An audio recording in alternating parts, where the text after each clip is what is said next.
Hey, good afternoon. Marine, tell us who you are and what you're doing today. My name is Chris Blake. I'm from Owasso, Oklahoma. I'm currently in Norfolk, Virginia at the Marine Corps League Midwinter Conference. I'm a past commandant of the Schwab Detachment in Tulsa. I've been a Marine Corps League member since 2003. I have to admit I wasn't active the whole time. I didn't get active until like 2011 when I finally said, hey, give me a job to do, and I've had a job to do ever since then. So I'm currently a department commandant for Oklahoma. Chris, I know it's been a pleasure knowing you and becoming friends with you and working with you in the department. But you're still running a full-time job and still able to be a Marine Corps Leaguer. That's correct. How do you kind of balance that with your time? I have to admit, at first in the league, I had a full-time job, had young sons. They were keeping me busy. As my boys got older, now I have time. I have to schedule my vacation and my time off with work. I'm able to manage that with the league is very flexible in that way. If you can't do something, there's always somebody that'll step up and help you do that task. That's exactly right. Hey, so at the conference today, we've heard a lot of different things, a lot of good information, some good training and all, which is the benefit of being here. But we heard some things about personal servitude. Yes.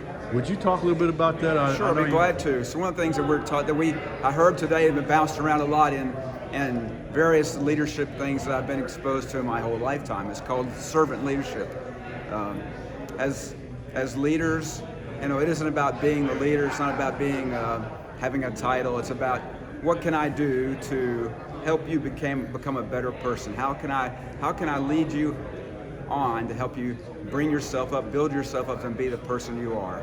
I spent many years as a Boy Scout leader. I'm still on the committee in a Boy Scout troop. I taught adult leadership training in the Boy Scouts of America called Wood Badge, and our big focus in Wood Badge was teaching exactly what we're talking about today: servant leadership, how to go out and be the best, help people be the best they can be. It's not about me; it's about them. That's something that Marines are kind of silly like that, I think. We really want to give back what we have in our patriotism in our communities. I agree.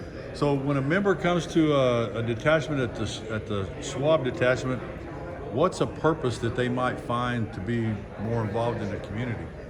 Well, that's our whole purpose, right? Yes.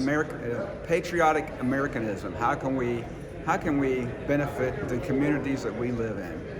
How can we foster the esprit de corps that we have? How can we express that patriotism? How can we continue those traditions, honor the flag, honor our country, honor our Corps, honor our God? How can we continue to do those things in our community? That's the things that we are here to do, and also to help those guys who have served in the Corps, served in the Navy, and even our associate members who aren't necessarily Marines, but they're a lot of former veterans and other services.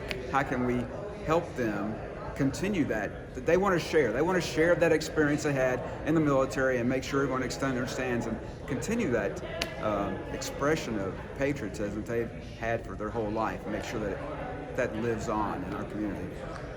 That's some really good information, some good words today. I thank you for that. Okay. Closing this out, what would you say to me if I was sitting here with my hands in my pocket saying, I don't know about the Marine Corps League? What would you say to me today? I would say, Danny, walk up to somebody and say, hey, I like this organization, but I don't know what to do next. Well, all you got to do is say, hey, can I do something? You have to, granted, we should be asking you, but often there's so many people we don't have time to. We don't have time to. So if you walk up, like I did in our detached, walked up, hey, give me something to do or I'm going to quit coming. That's right. So thank you for that. And hey, so you heard about Visit OKC in 2023? You bet I did. You're going to be there, aren't you? I will be. So hey, Visit OKC 2023. Hoorah. Thanks a lot, Marines.